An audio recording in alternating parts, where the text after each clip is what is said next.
ଯିବିନି। ଏବେ ଘରେ କେହି ନାହାନ୍ତି, ତମେ ପଳେଇ ଆସ।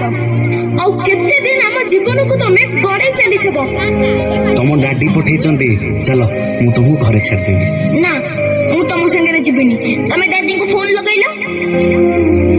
ଆମେ ଛୋଟ ପିଲା ବୋଲି ତମେ ଚକୋଲେଟର ଲୋଭ ଦେଖି ଆମ ଖୁସି ଲୁଟି ନଉଛ।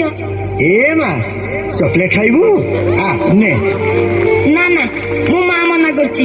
ଅଚିହ୍ନା ଲୋକଙ୍କ ଠାରୁ ମୁଁ କିଛି ଖାଇବିନି। ଆମ ମଥାକୁ, ଆମ ପିଠିକୁ ଆଉଁସି ଦେଇ ଆମ ଶରୀରର ହାଡ଼ ମାଂସ ଚାଟି ଦଉଛ। ତୁଟା ନା ବହୁତ ସୁନ୍ଦର ଲାଗୁଛୁ, ପୁରା ପରିଟିଏ ତ।